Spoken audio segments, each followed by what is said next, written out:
This was a very... Caleb, someone over here looks like you can maybe ask some questions. This man, we should talk to him.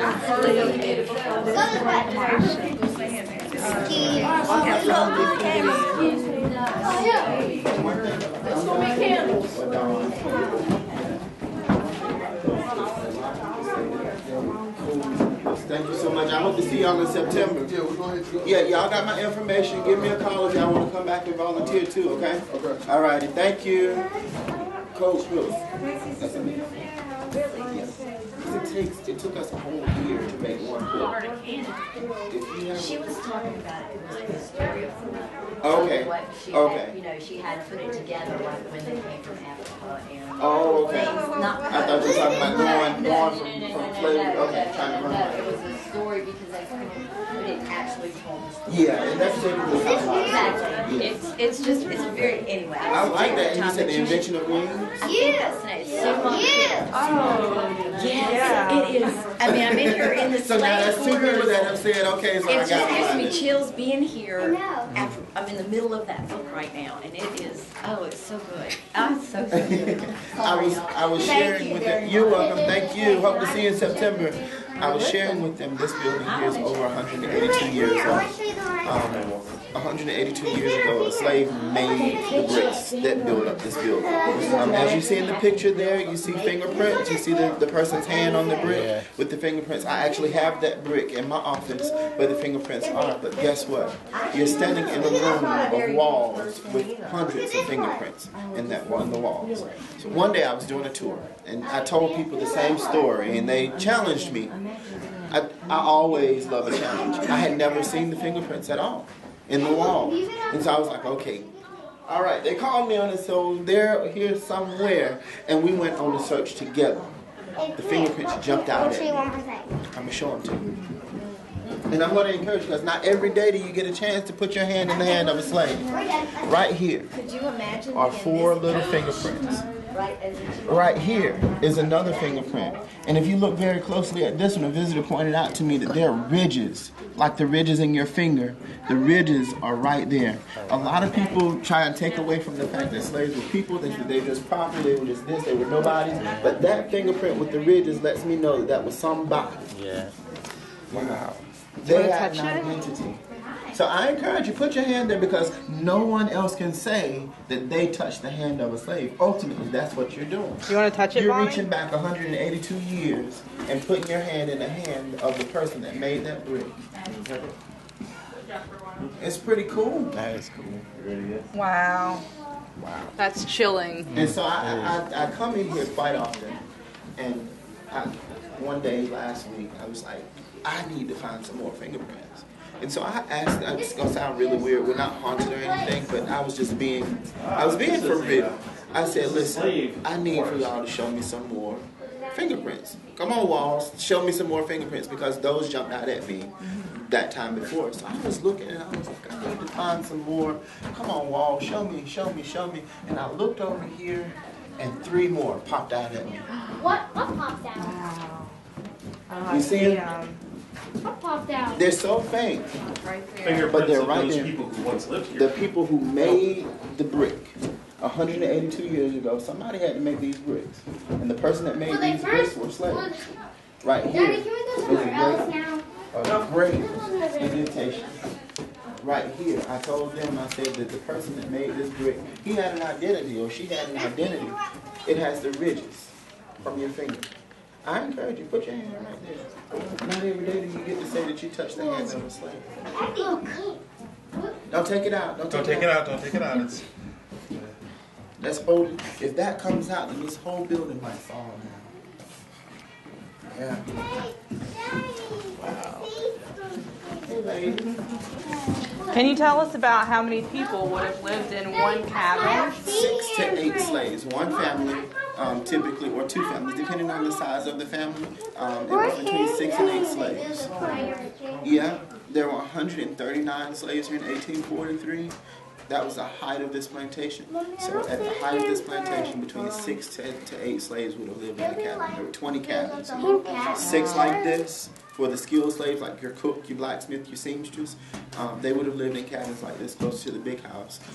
But the field slaves would have lived about 100 yards, a football field, into the woods past the sheep pen. So we found the ruins of the field slave cabins. And those were made of wood? Made of wood. They're log cabins. So at the bottom of the yard, if you make a beeline straight across the yard here, you'll see a log cabin on this side of the road. If you go in, watch your head because the door is kind of low. We're missing a log at the bottom, so the door is pretty low. But go inside and check it out. You'll actually get a chance to see what the field slaves actually lived like, what their life was like in those log cabins. So it's pretty dark. It's pretty dismal. Even though these walls are weathered and they're still whitewashed, this whitewash has been here for 182 years. We haven't done much of anything to this building but keep it from falling. That's all we've done. Right here, you see the fingerprints? Those fingerprints were put there by someone 182 years ago. A slave. You guys know what slaves are, right? A slave made these bricks, and 182 years ago somebody picked up a brick and it was still wet, and their fingerprints are forever in these things. Now guess what? In life, y'all can do the same thing. Y'all can make an impression on a person's life, and your impression that you make on that person will forever be in their heart. You understand what I'm saying? Yeah. As a person, you want to always make a good impression on someone. First impressions count. Okay? Leave your mark in the world so that somebody can say, you were here. They may not know your name. They may not even know what you look like, but they'll know that you were here. Right? Yeah. We know what Martin Luther King looks like, but we don't know who he is. We didn't meet him, right? But we know he made an impression on the world, didn't he? Yeah, that's the same stuff that I want all of y'all to do. Okay? All right. You make me that promise? Air high five if you're going to make me that promise. Pow! Just like that. You going to make that promise too? Pow! Just like that. Cool. You going to make that promise too? Thank y'all so much. Listen, September 14th, 13th of this year. Yeah, September 13th of this year. It's By the Sweat of Our Brows. It's a program that we have to honor the lives of the slaves that lived here. This year we're focusing on 1871. It's a time after the Civil War. They're trying to rebuild this country. And these slaves, former slaves, newly freed men and women, are now trying to forge a life in a community wherein they are not liked, but they're successful. But this year, this is what we're going to be talking about. The sacrifices that these people made to make a difference in this community, and the difference that was made in this community in 1871 shaped the entire country. Something that happened right here. We're going to talk about it this year. So I hope to have you guys come out and give me one here too. But if you guys have any other questions about anything, we're going to take one for the whole family. Here you go. I'm going to give you my card. If y'all have any questions about anything, y'all give me a call. And on the back of my card there is a video. I did a video. You can scan it, or you can, on your computer, enter the code in, enter the URL. But I did a video as Adam, the blacksmith. Adam was a slave that lived here on this plantation. But I wrote a story to answer quite a few questions that a lot of kids ask. They want to know what the worst thing that could ever happen to a slave, and a lot of them think that it's the whippings, that it's the beatings, that it's the fact that they don't have a lot of food. But that's not what I'm talking about. It's bigger things to be concerned about than that. If you follow directions, then you don't have to worry about getting no whooping, right? You know, God will provide the food that you need, you know. Or I've made it hungry sometimes, you know. As long as you can make it, you're good. But I think that story there, it'll touch your heart and it'll teach you something. Thank you. You did a great job. Let's go look at something else. Okay, this is heavy. We needed a car.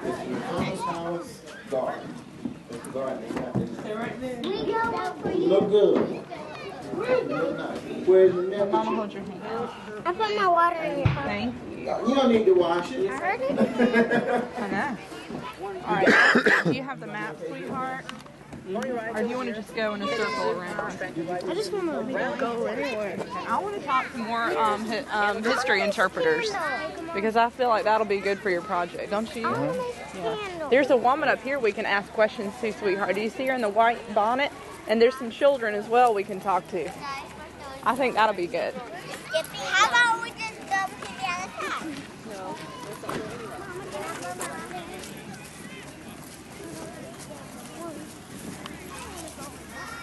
Hold on, I want to talk to this woman and there's children.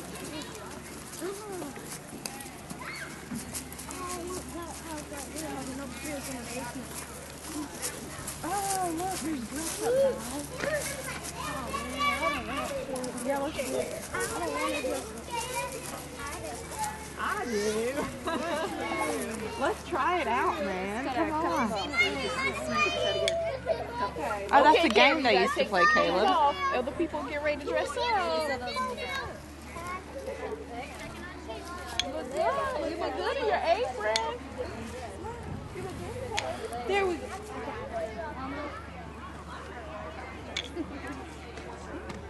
You imagine trying to dress like this every day? Oh, it's a game. Yeah. Oh, okay. I played it when I was here in 3rd grade. Okay. Where'd you go? But I never caught it. This is like my first time catching it. Yeah. It's got a cup and a ball. If you wanted to try something really hard. Watch that Bilbo catcher. I'm gonna try to do that. Here. You're really good. There. I would never be able to do that. Would you guys like to play dress up? Yeah, that'd be great. And also, he's doing a project for school. Would you tell us about some of the clothing and what you would wear back then? What year was that? This is the late 1700s. Okay. 1770s. Okay. You would have worn this. You feel how heavy that is. That's wool. It's not exactly the softest in the world, is it? So you would have worn that in the middle of summer too. With a long sleeve shirt underneath and a vest. And your musket, which is pretty heavy. And you think everybody had a horse? Nah, so you'd have to walk.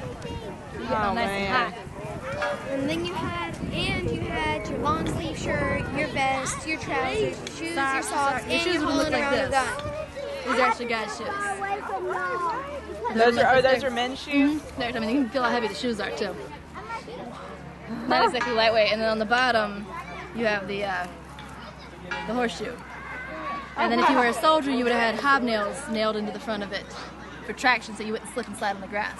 Oh, wow. But I do a lot more indoor stuff, so I don't have them because I'd slip and slide on the wood. So. And what about you? What are you wearing? I'm wearing what the ladies would wear. And you start with what's called your shift, which is essentially your pajamas. Yeah. And so you're wearing your pajamas around everything. And then you put on, if you have them, you put on your pockets. They go inside and you access them Through here. So, like, this is my pocket. Oh, wow. It hangs around my waist. And then you would So you tie your pockets on? Yeah, they're tied on, like, at the top here. Oh, wow. That you would also have worn, a lady would have worn a corset. Yeah. Loose woman. and then you would put on your petticoat, which is your skirt. And then your short gown, which is your shirt, but it's called a short gown because it flares out at either side like a gown. And then your apron, and then your neckerchief, which was to keep the sun off your back and for modesty. And then your cap, and you wore your cap all day, every day. And your apron too? Yeah. This was your normal everyday wear. You would have 2 outfits because you needed one for your Sunday best and one for your everyday wear. And a dirty apron was a mark of a good wife because husbands wanted a hard worker. What would you have worn on Sunday?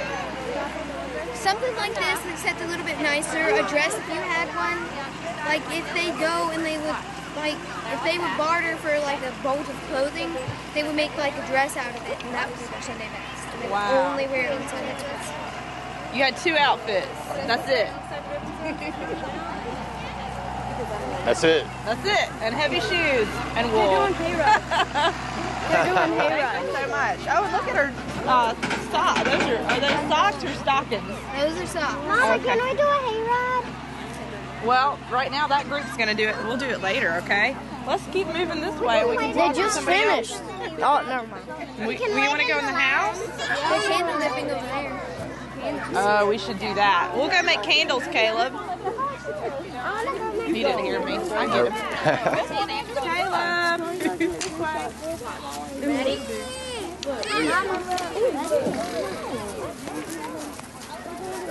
We're gonna make candles.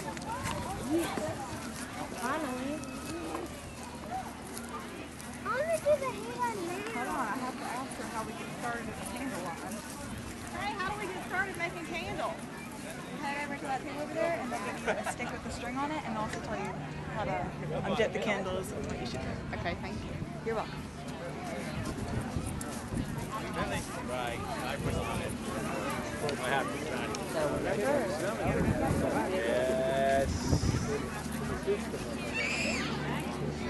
Hey, can we do some candles?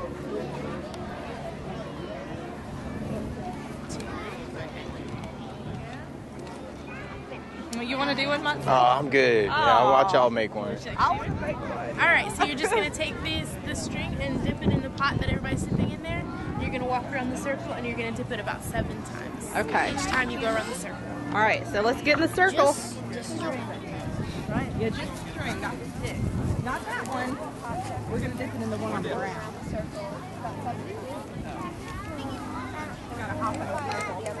Yeah, over on here. Oh, I see. Oh, yeah. Oh, okay.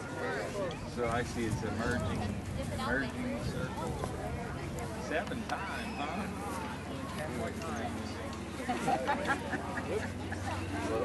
Go ahead, merge.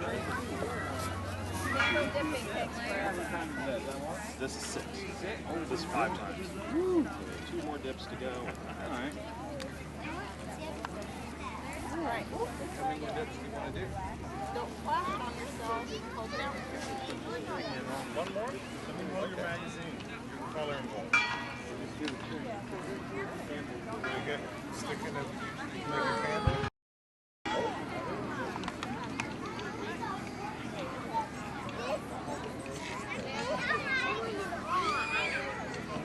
That must be a tiny house, so maybe it will come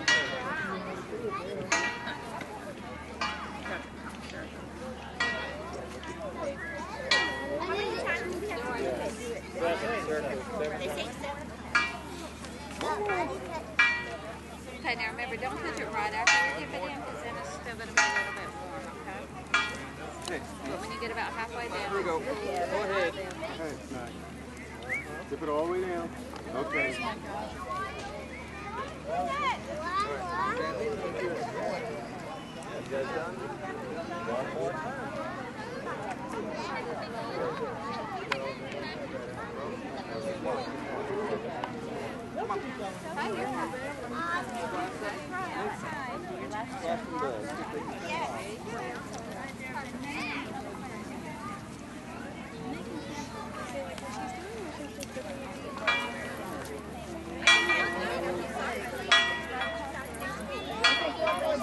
Somebody ringing the bell. I know.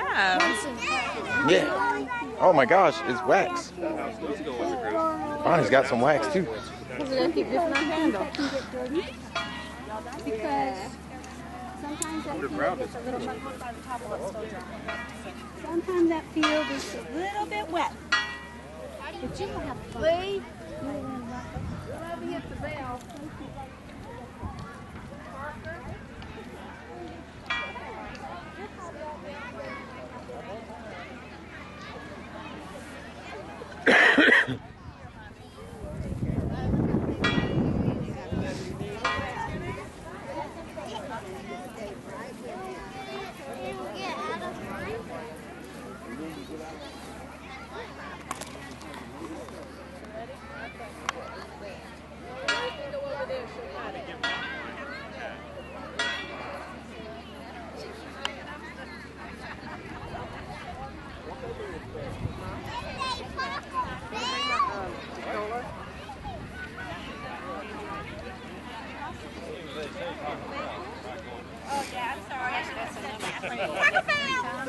You have to do it 5 more times. Oh, okay. Then we'll make a candle. Whoa. That's cool. I think Nathan, you probably needed to dip it a little bit longer next time. Oh yeah. Get it good enough. How did you get it? I want to ring that bell. My daughter did in purple.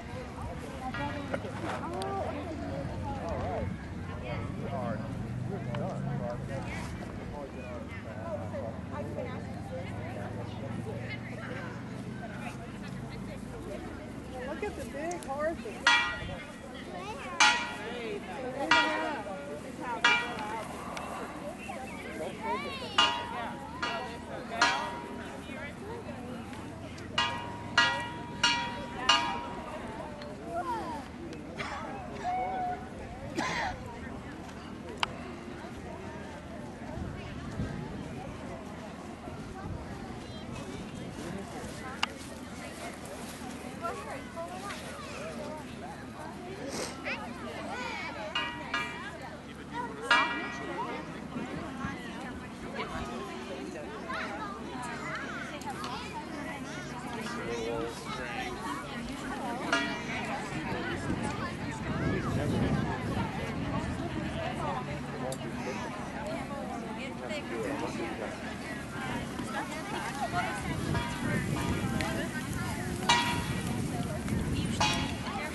And they made them, generally made them out of animal fat, so they had to keep them where the mice wouldn't eat them. Oh no. Because mice would eat all your candles and then you're sitting around in the dark in January. Oh no. Oh no. So did you hear what she just said? You're gonna dip And we'll get it at home. We'll light them at supper time. We'll light them and have a candle at dinner. 7 times. Did you guys hear that? Does that sound good? That sounds good. I'm so excited. Yeah, we got candles. Not that We're gonna. Now be careful. We're gonna dip in that pot over there. It's still warm. Okay. Now the next thing is we're gonna go In this way.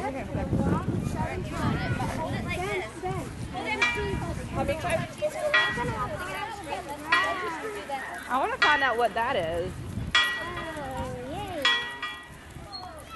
Why is that like that? It's the cellar, but it's not to the house. It's the what I'm guessing is the kitchen.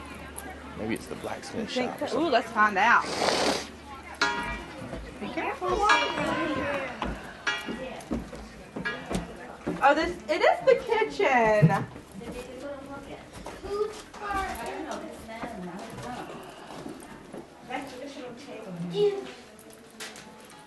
Look at this kitchen, guys. Okay, so we'll do a little history lesson. You know how our kitchen is in our house and everybody's kitchen is in their house? They had to build kitchens separately because if the kitchen caught on fire, then the whole house would burn. But if they built them somewhere else, just the kitchen would catch on fire and not the house. Because this one is under the house, though. And it's made of brick. But the wood of the house, the floor of the house is right there. It's over there. Yeah, it's a separate building. Yeah. Look at that old table. Well, I touched it anyway. Me too. Okay, see that big boat-looking thing over there on top of that chest? Yeah. They made bread in that. They would put all the dough in it and mash it until it was ready. Look at the benches. I wish there was somebody in here talking about stuff. See how they dried their herbs for cooking? They picked them out of the garden and then hung them upside down so they would dry. And then they could put them in the stew. In the mouse stew. I touched the bench. That's okay. Let's go this way. You went over Don't do that, JP. JP, don't pull that down, buddy. I know, John, I know.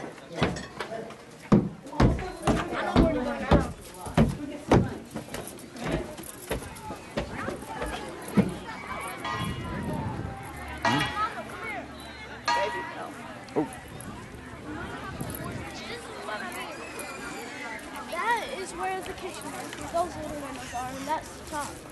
See? Yeah, but it's still a separate building from the house.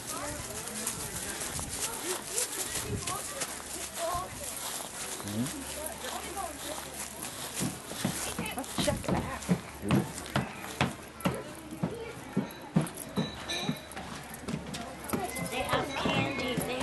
Oh, you're kidding. They have that we can rock. talk to this lady about it. They have that rock.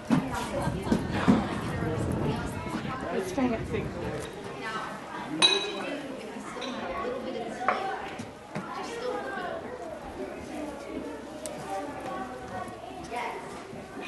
Take our spoon and we lay it on top of the teacup, which we tell the hostess there's a little bit of tea left in the cup, and that to be careful because you wouldn't want her to spill out on your dress.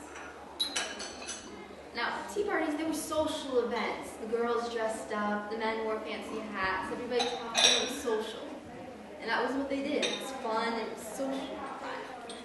So, I'd like to thank you all for coming to our tea party. And you can keep your napkins as a souvenir.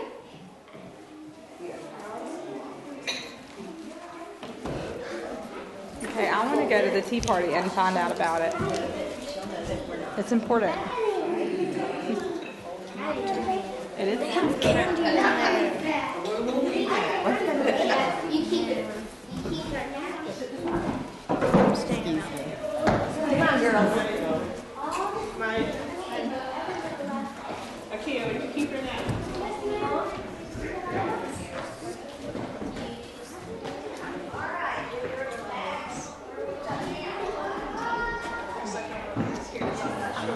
That piano.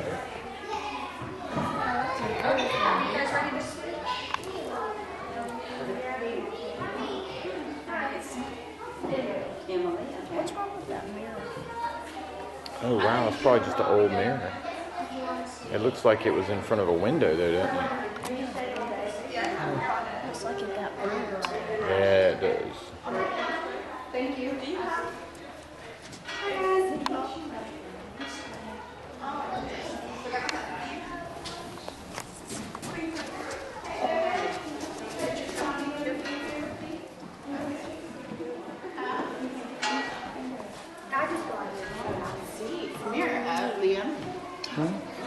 Oh, well, we're staying with your mom. Some of the architecture and furniture of this room.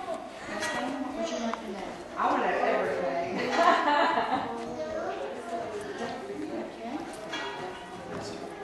What is that a piano or is that a piano forte? Yeah. I knew you had food in here. Oh, thank you. And what about those doors over there? What are they going to do? Is that like a pantry? No, they're actually buildings. Oh, are they downstairs? Yeah, there's a kitchen underneath. Does it work? It's a just like a room. And the rest of it was storage. Do they work? Can you see inside? Can you open it up? I don't see. I don't think, I don't either.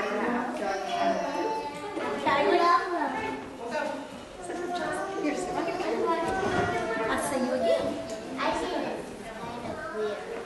So this is the dining house for the family? Yes and no.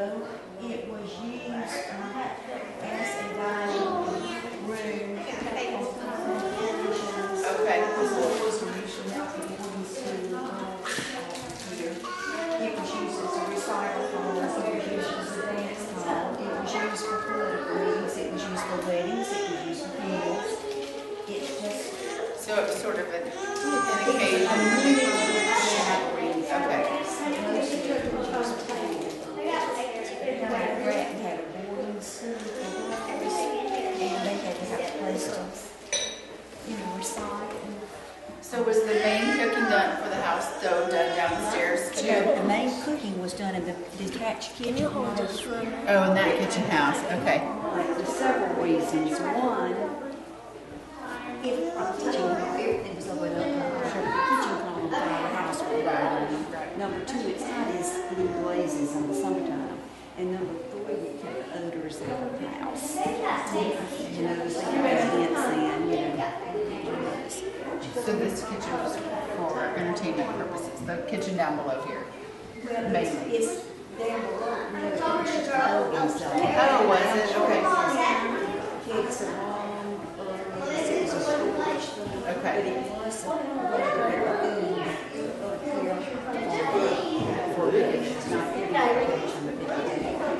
Very good, thank you. I'm going to chase after my little people that just ran out the door. I want candy. Can't help you, man. Look at that. I wonder what that is. Is that the chicken coop? Yummy and big.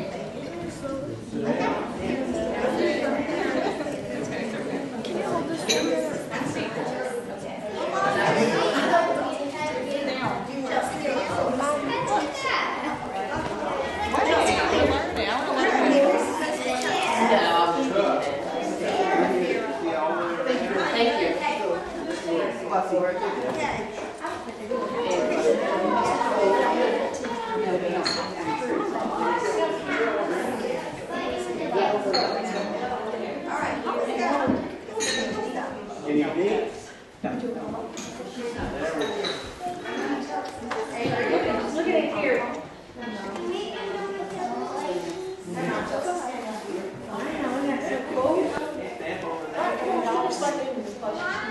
This is just what you see what it would have been like a long, long time ago.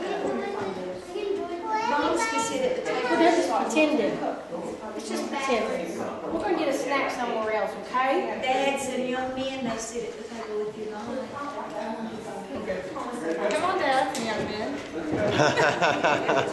Come on, You want to sit down at the table? We're going to learn about tea. Let's do it. All right, let's sit down at the table, man. Come on, we'll find a place. I already know about this. You do not know anything about tea.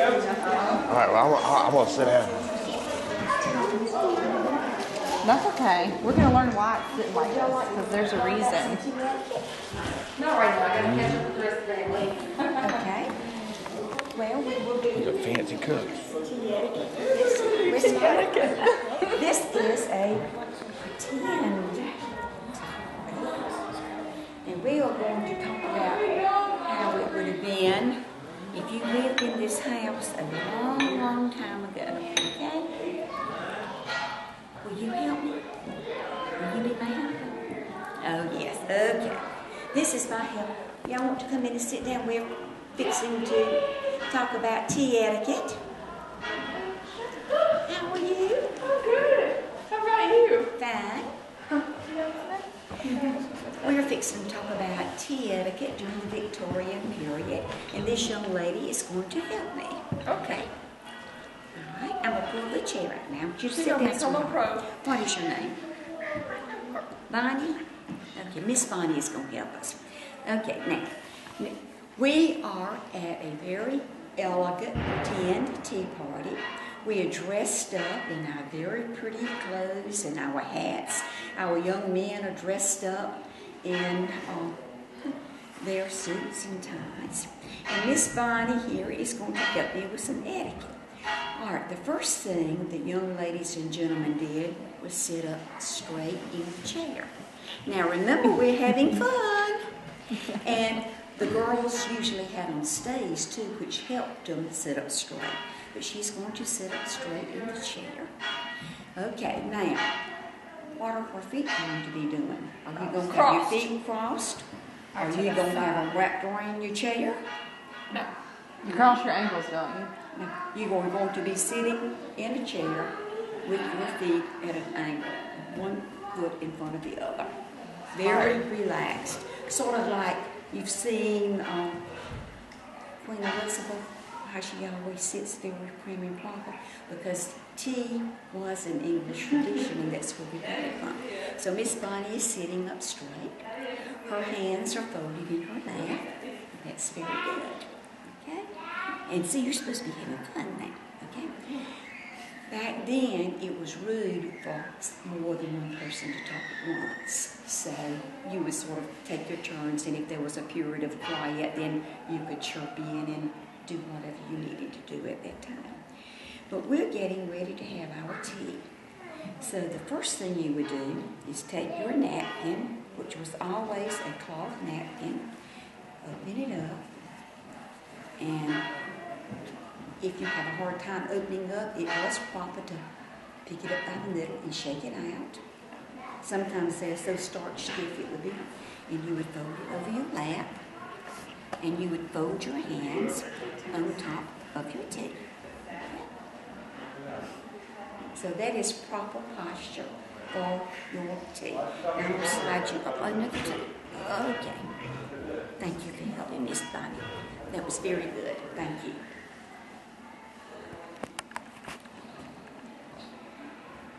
All right. Remember I told you that it was improper to talk, only one person would talk at a time? Well, I would be the hostess, and I'm ready to make the tea. Making the tea was part of the ritual, because it was a ritual back then. Tea came from across the ocean. It came from England.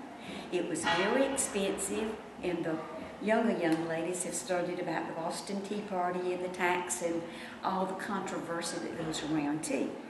But tea was loose leaf, and it was kept in tea caddies or tea box. It is a lead-lined box to keep the moisture out, and it also had another purpose, to keep your tea in here. Like I said, it was very expensive. Would anybody like to guess why we kept our tea in here? We had little furry four-legged creatures running around here. Mice just love tea. They just really do. They think it's like McDonald's hamburgers or something. But they would keep the tea in here. Now the hostess is getting ready to make the tea, and this was a ritual, and everybody would very calmly talk or pay attention to make sure that she was doing it properly. The first thing that she would do is take her loose tea leaves out of the caddy, and she would put them into a tea pot. Not like the little tea bags that we have today. It was loose leaf tea. The tea bags came along much later. They came along in the 20th century when we informally wanted to have just one cup of tea or something like that at home. But she would put her tea leaves in here very ceremoniously. And then she would get a tea kettle, and this was full of very hot water, almost to the boiling point. She would pour her hot water into the tea pot till it would steam, and leave it about 5 minutes. In the meantime, while it was steeping, we're going to talk a little bit about napkins while 5 minutes is steeping. Would you crumble your napkin up in your lap? Ever? Like we do napkins today? Yes. You wouldn't, would you? No. You would not do it? No. Okay. Suppose you felt a big sneeze coming on, or you had to go visit Miss Murphy, okay? Which is proper Victorian term for using the restroom. You had to go. And you wanted to leave, but you did not say to your hostess, "Excuse me," so you could leave the table. That would be rude, because someone may be talking, and only one person talked it at the same time. This was a very much social event. So if the room to sneeze, to whatever purpose, you would pull your chair out, you would put your napkin in the chair. This would signal to your hostess that you were leaving, but you would be returning very shortly. If for some reason you could not return, then you would take your napkin and you would fold it and stick it under your teacup, and that would signal to your hostess that you were not coming. You would not be coming back. You would make a big production of leaving the tea, because you would disturb the social event. The hostess would know there was a reason that you would be leaving. Okay. Would you ever blow your nose in your napkin? No. You wouldn't do that, would you, Miss Bonnie? Yes, you okay. Now, we're ready to have our tea. When she... Okay. I don't want to talk at the same time as you. Why did they call the bathroom a visit to Miss Murphy? We're told it's called Murphy's? What was that?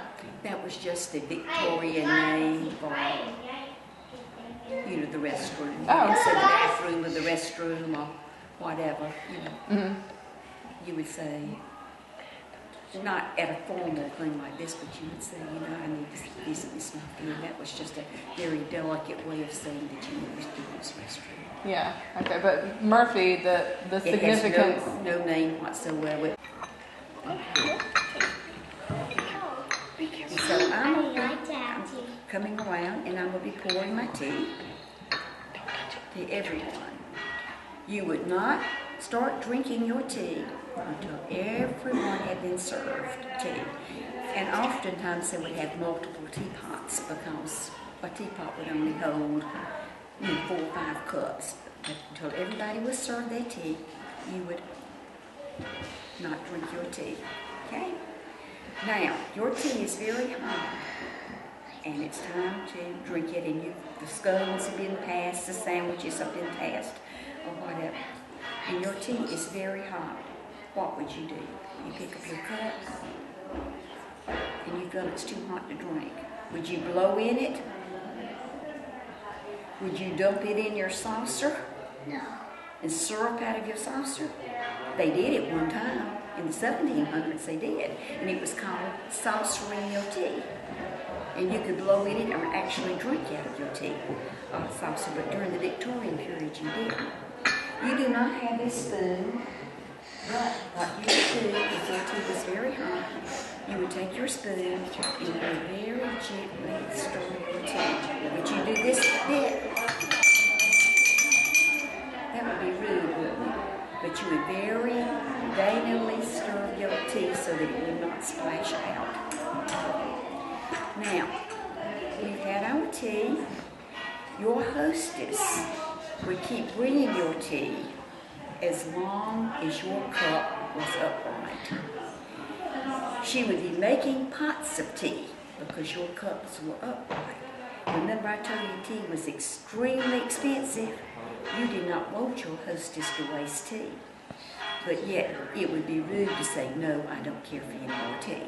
The way you would signal you might hurt her feelings if she had made a pot or whatever. The way you would signal that you do not want any more tea, you would take your teacup and you would turn it upside down. And that would tell your hostess that you've had enough tea and you're done for the day. But let's just pretend that you had some tea left in your cup and you've had enough. Do you want to turn it upside down? You wouldn't, would you? So what you would do is if you had a spoon, you would take your spoon and you would put it over the top of the cup. And this would tell your hostess, I care for no more tea. However, there is tea remaining in my cup, so when you remove the cup, be careful so you won't spill anything on the table on the dress. That's just a courtesy of telling your hostess that you didn't care for any more tea. If you did have a spoon, it would not be on the table. It would be placed right behind it. And what about the food? Would you take your cup off of your plate and put the food on it?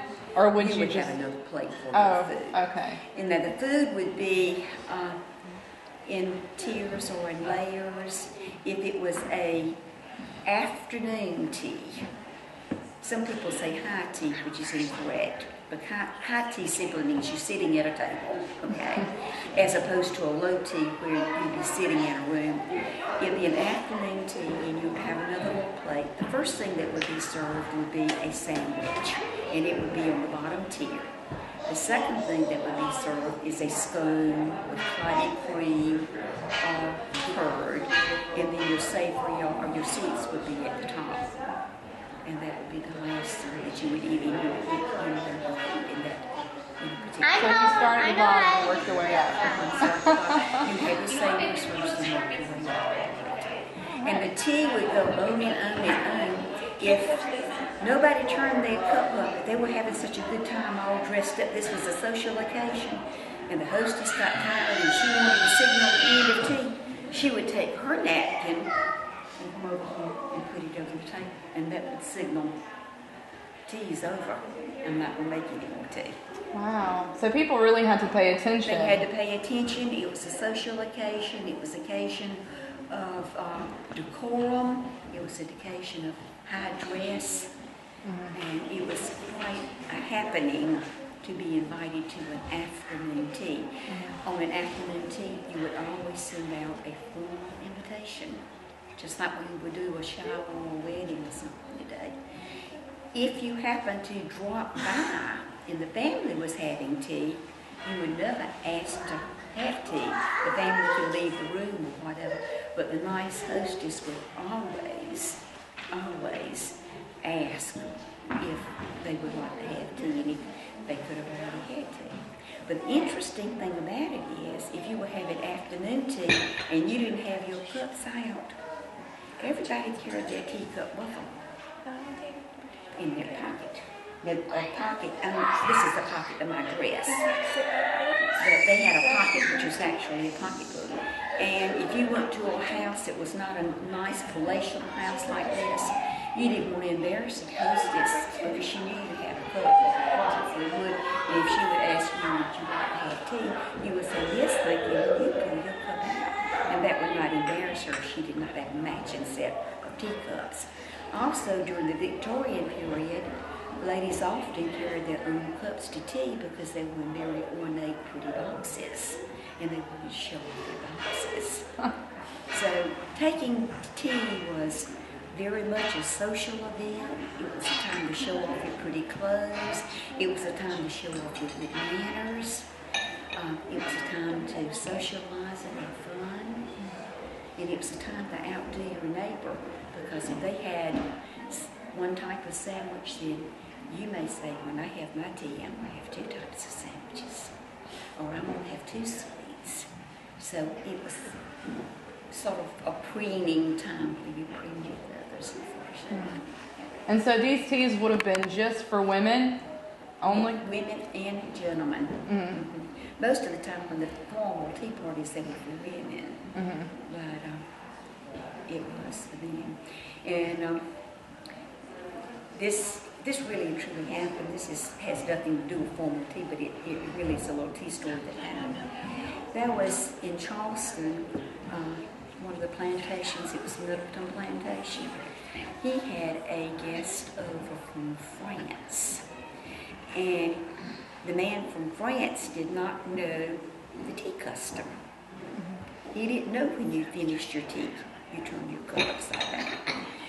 And of course, there were no restrooms back then. And after you've had several cups of tea, sometimes Miss Murphy does call, and he didn't know what to do, and he was ready to go use the restroom. And so he saw his hostess coming, because until your teacup is turned upside down, she's going to keep bringing you tea. If I could get it for $500, Don't touch anything, guys. All right, ladies, y'all wait up. In inventory upstairs, one of the bedrooms in 4B. But we wanted to show people, the furniture that was available and made during this period in this part of the questions. And of course, there is a fireplace. Hey, I'm Kira. We're doing a school project. Would you tell us a little bit about some of the furniture and architecture? Okay. And what year are we in now? Well, actually, we sort of say 1840 for this house. Okay.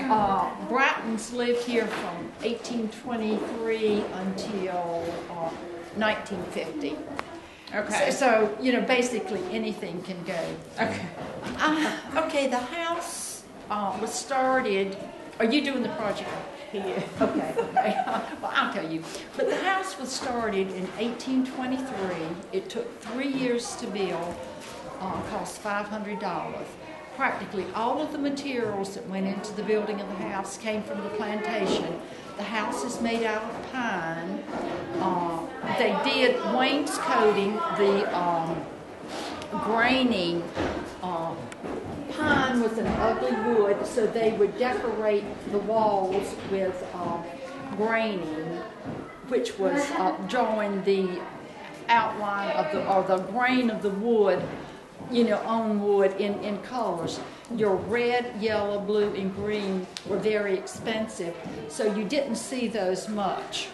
They even made the brick and on the plantation, and we found several brick that had fingerprints on them. And when they would lift it up, when it was not wet, and we found one that had a puppy dog paw on it. But these colors on the walls, these were typical? If you had money, Okay.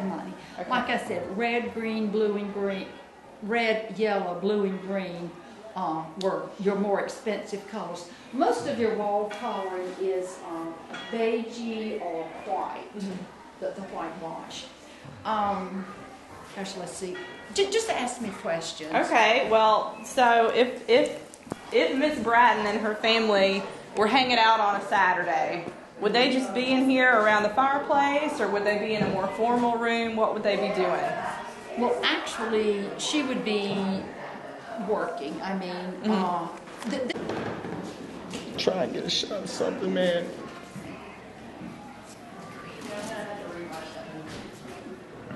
Yeah. After you walk up, you walk over. Where's Bonnie? Where's Bonnie that way? Where's Bonnie? Where's Bonnie? Hello, does anybody hear me? Yes.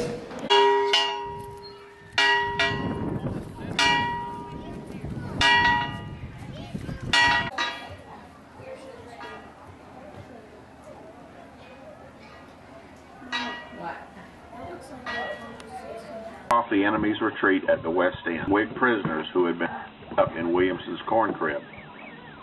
Captain Huck and about 30 of his men were killed in the battle, while another 50 or so were captured by the Whigs.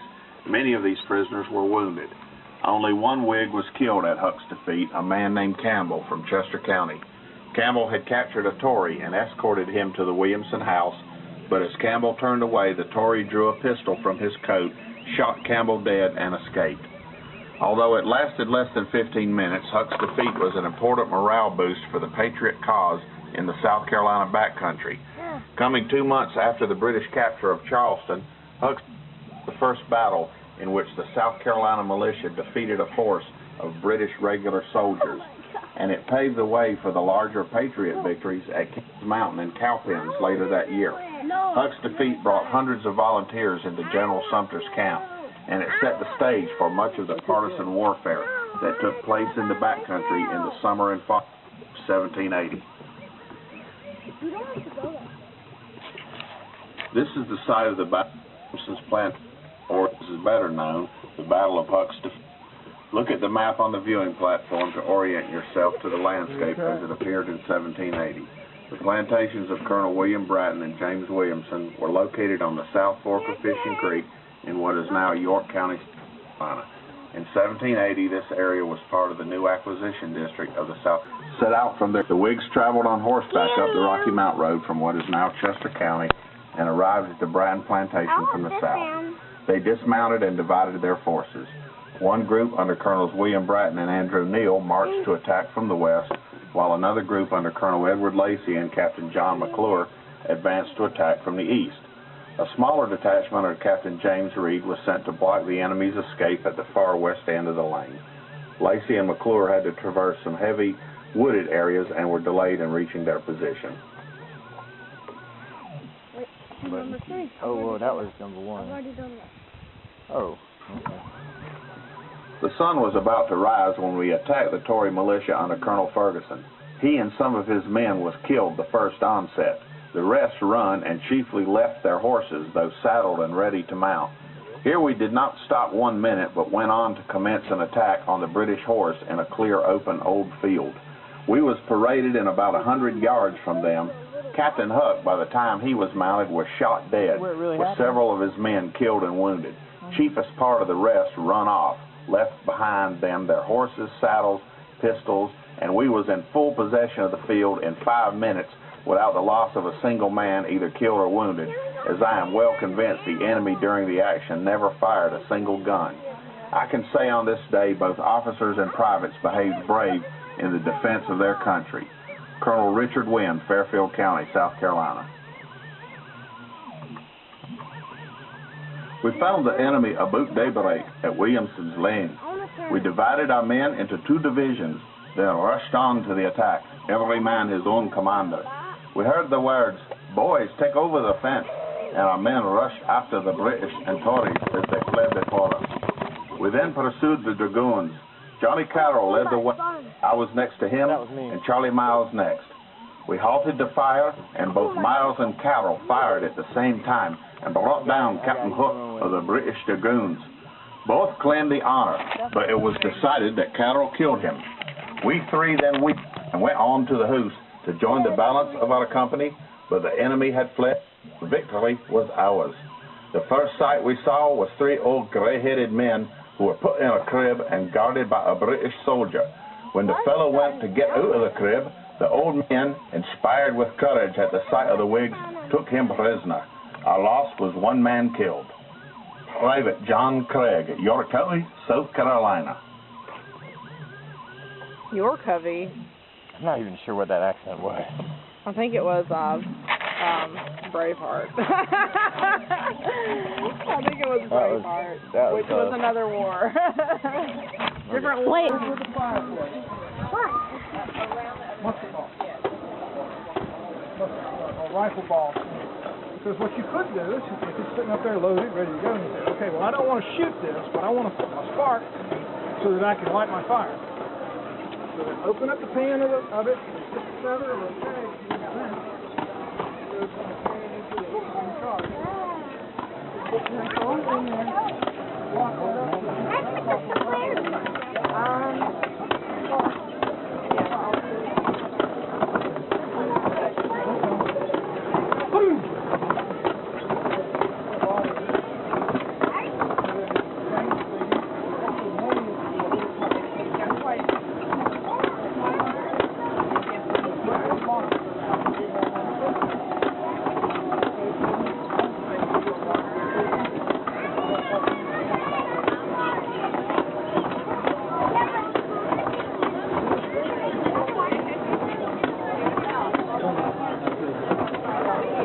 How hot does it have to get?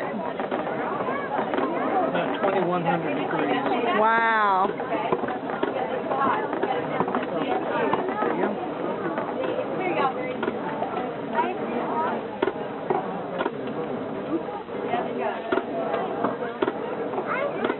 Okay, we're going to walk on the other side.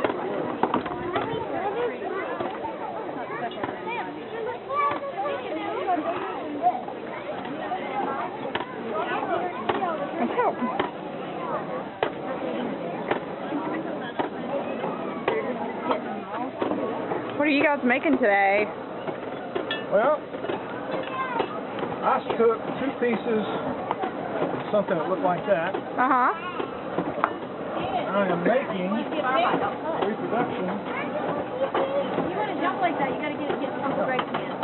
Yeah. Pair of tongs. Oh, wow.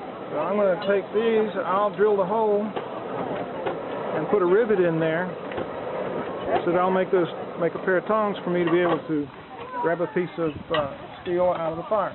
Okay. Part of a blacksmith's apprentice program with the smith would teach his apprentice how to make their own tools. When they left the apprenticeship, they would have their tools so they could set up a shop someplace. Yeah. And that your apron is leather? Yes. Neat. Is that common to wear all leather? Yes. Yeah. You wanted something that wouldn't burn. It'll fire very easy. Okay. So leather, they'll turn spark. You're wearing natural fibers, cotton, linen, mostly linen probably. Mm-hmm. They did import a lot of cotton from India, the British from India proper. They would invest in it. They did a lot of spinning and weaving of cotton. Cotton has relatively short fibers to it, so it's a little bit tougher to work with. In this area, if you're on a farmstead, it would be linen. Every spring you would take and you would plant your flax. Plant it very densely, and you grow up 6-8 foot tall, and you have this nice little, and sometimes nice little field of blue flowers, light blue flowers. Oh. All right. What they do is in the fall, they would pull up the plants. They wouldn't cut them. They pull up the plants and lay them down and let them dry. So when they lay them down and let them dry, they would then, after they were dried, they'd harvest the seeds off. So they need seeds for the next year. So they'd have the seeds, all of that pulled off to one side. Then they would take the stalks down to a mill pond or a stream. put them in the mill pond or the stream, weigh them down, and then come back every, about 7 to 10 days. They come back and they take a sample of them out and snap it and figure out, okay, yeah, it's the right consistency. You don't want to over-rot it, they call it ret the flax, or rot. What they're doing is, there's a stem, wooden stem, and these fibers up the outside. So they wanted to rot the stem on the inside so it would turn the fibers loose. Ah. Once they got them to what they were ready to the right consistency, they take them out of the mill pond, set them out, let them dry again. Wow. Then they would take them, and they've got the tools up there in the sheds up there. They would take them to a flax break. Think about a sawhorse that instead of one board across the whole this piece of work that you're working on, think of it as having like 4 boards standing on edge straight up. And pinned on the other side is basically 3 more boards so that they would slide down between. Okay. Okay? So they take he's working a handful of that, fire and they would sit down there and chop it basically, chopping action, and pull it through and break the flax, break the stems. They would go from the break and they would turn around to a board with a bunch of nails on it, basically, and that's called a hackle.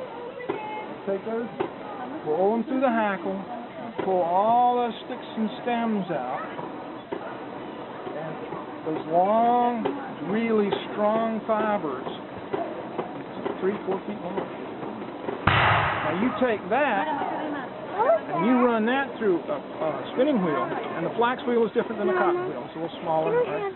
No, you run that baby. through a spinning wheel, and it takes very little time for you to make very long, very strong fibers. Wow. And very thin. Thin but strong. Yeah. Irish linen, thousands threads per inch. They'd spin it down, be nice and white. If they did it right, it'd be nice and white, and they could bleach it and make it really bright white, right? But you take that thin thread, spin it on the thread, and you'd dip your hand in water because of the friction of it. So they spin that up. Okay, so here's the lineage. In the spring, you plant your flax. It grows all summer. In the fall, you pull them up. They'll let them dry out. He is working Late on a fall, fire steel. it's been redded, and you'll be able to take it then and break it and bring it down into the end. They basically have bundles of Something this. like the one sitting there. All winter long, you would sit there and spin. His will be different. You'd have big twists of this, and you sit there and slowly spin it up to make the thread. All winter long, you spin. In the spring, you would take the thread, warp it up, put it on a loom, and you would weave cloth. Wow. Okay? By the time the end of the summer came, and they were, all right, now, 1 year later, you now have cloth. Okay? At that point, you got a lot of time and effort in making cloth. And looms 24, maybe 36 inches was a big loom, but 24 inches was pretty common. Okay. You got a 24-inch wide strip of cloth. What are you going to do with it? Okay, you make a shirt out of it. All right. You're going to make a bed. Make a bed sheet out of it. Right? Nice linen bed sheets. So you got 24 inches. That means you have to seam stitch 2, 3, 4 pieces wide. When the bed sheet gets a little worn, you throw it out? No. You take the bed sheet, you cut it down and make pillowcases. All right. Pillowcase gets a little thread worn, you cut that down and you make napkins. Napkins get a little bit worn. You make diapers. All right, ding, ding, ding, ding, all right. Before I make that char cloth, I had better use it. There was next to nothing left that it could be used for. All right. At that point, then my wife would allow me to tear that up, to cut that up or tear that up to make little squares to make char cloth. Wow. I got a year into the cloth, another 6 to 9 months into making whatever it is that I was going to make out of the cloth. I'm going to use it until I have used it up. Yeah. And only then will I use that cloth to catch a spark. Wow. Same thing with the steel. Steel was typically an import early on. We developed the iron and steel industry in the colonies.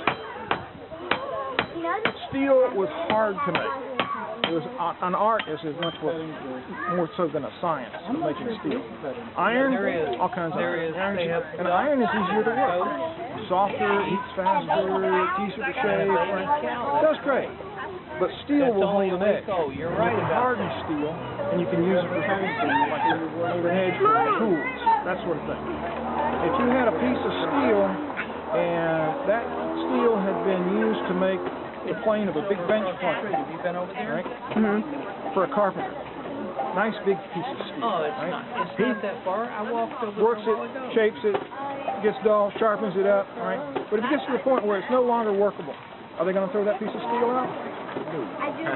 They'll take that piece of steel and they'll make something smaller and smaller and smaller. Right? Even when if it's just down a piece of broken knife blade, they'll sit down there and say, how can I use this? What can I use this for? Because steel is hard to get. So they'd probably use it to make the bit, a little tool for a scribe, for a plane. Or they would just use it until it was used up. Guns. Right? You go to a gunsmith, say, build me a rifle. He'd shape the barrel, build it, lock, stock, and barrel. He'd make the lock, he'd make the stock, he'd make the barrel. All right. When he made it, now at that point they didn't measure things in fractions of an inch. They didn't say it's a 40 caliber, a 50 caliber. They measured them in how many balls per pound of lead can I melt down, because when they gave you the rifle, he would give you a mold for you to make the balls for that rifle. Right? So you get a pound of lead, how many balls would you cast out of a pound of lead for that rifle? If you had an English brown vest, it's 3/4 of an inch in diameter. The ball is actually 0.69, something like that. Right? 12 balls per pound of lead. 12 gauge. Wow. If you're out in the woods, it's something the French you really do need to know. was 0.69, and they had about 0.63 ball in it. 16 balls per pound, 16 gauge. Okay? That's where that comes from. You had a 50 caliber, half-inch diameter, and I typically put a 4.49 in there. A 50 caliber, you could cast about 36 balls per pound. If you drop it to 45, then it goes up to like 50 something. So how many balls per pound? That's the way they scored it. So if you got a rifle, and it's good thick heavy ball on it, and let's say that he made that so that it was a 45 caliber. Good enough to kill deer. Probably, not too big that you wouldn't use it for small game. Right? He made this right here. 45 caliber. You shot that until you shot the rifling out of it, so that it was no longer accurate anymore. Did you throw it away? No. You took it back to the gunsmith. He would ream out the barrel, cut new rifling, and what you gave to him was originally a 45 caliber. Now he hands you back a 50. Refurbished, rebuilt, right? It's different. You shoot that, and then your son now has it. You're gone. Your son's got it. He shoots out the 50 caliber barrel, takes it back to the gunsmith. The gunsmith reams it out, re-rifles it. Now he's got a 54, 58 caliber, whatever's there, right? Shoots that until he shoots it out. Then his son winds up taking it back. Right? Now, in the South, they don't have a lot of Revolutionary period guns, rifles, because many of those Revolutionary period rifles were actually early in the Civil War taken on a battlefield. Wow. That's what they had. That's what they showed up with. A flintlock rifle that was probably an original from back.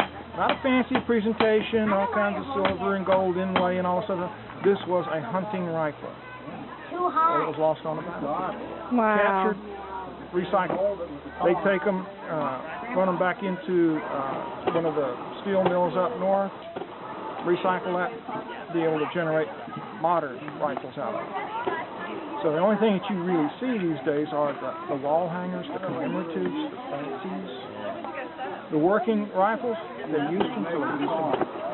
Just like they use the cloth till they use it up, just like they use the steel till they use it up, recycle it, break it down, repurpose it, bring it back to Thank you so much. You should do that for a living. Oh, you do? Oh, are you a volunteer? Well, you do a great job. That was amazing. Thank you. Project manager of food furniture.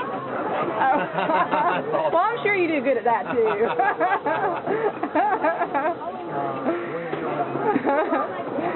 Well, I'm videotaping for a school project.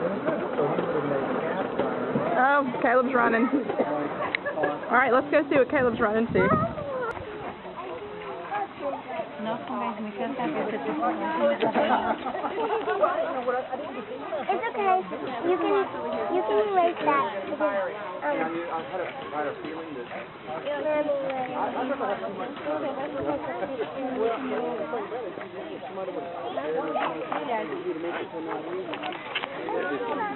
All right, I'm going to try to shoot it one more time. Hey, Max. Okay. Gonna fire the If it did fire this time, y'all might hear that. Oh, it's got our short stuff. All right, close the ears. Oh. Guadalupe, ven acá. Whoa! Yeah! You did it! What is the caliber on this one? I can't remember. It's not 75, Bob. Look at the part that got burned off. Thank you. When I roll my finger down, I felt like it. It's a 69 caliber weapon. Today's modern weapons are about 9mm to 357, 40. You know, the very small bullets today. Up at close range, these things are very powerful. They're deadly accurate. You know. This is what won the American Revolution. Both sides had these weapons. They are flintlocks. Soldiers carried this. This was your home defense. This was your supper. You know, this is what they were hunting with. Everything. Without one of these, they would have starved to death. Wow. The structure here is a typical family structure, except this one's very nice. This one happens to have a fireplace, which is very unusual. Typically 12 to 15 people lived in a structure like this. That's kind of hard for us to imagine today, but we go home today, we can lock the front door, and if we've got enough groceries and stuff in our home, we don't have to unlock the door for weeks. They didn't live in their home, they lived out here. This is where they lived at. You know, they're only staying in there in bad weather. That's just typically it. The wife and the husband, they're down at the creek getting fields ready to plant and things like that. The smaller children are up here grinding corn, gathering wood, things like that. That's hard to believe. And when I say smaller children, we're talking about 6-year-olds. Bonnie, you're 6. She's a good example. So she'd be up here and be in charge. You'd be in charge of the babies. Yeah. Well, typical babies, they were going with you. Oh, yeah, I guess Smaller so. babies are going with you. Yeah. Because that's the only way it can be fed. You're right. You know, animals today, we fence animals in. Mm-hmm. Back in those days, they fenced animals out. Right. They just let them wander.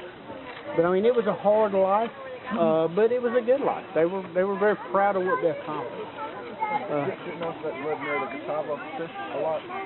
Some, yeah. You know, they raised gardens. You know, they would.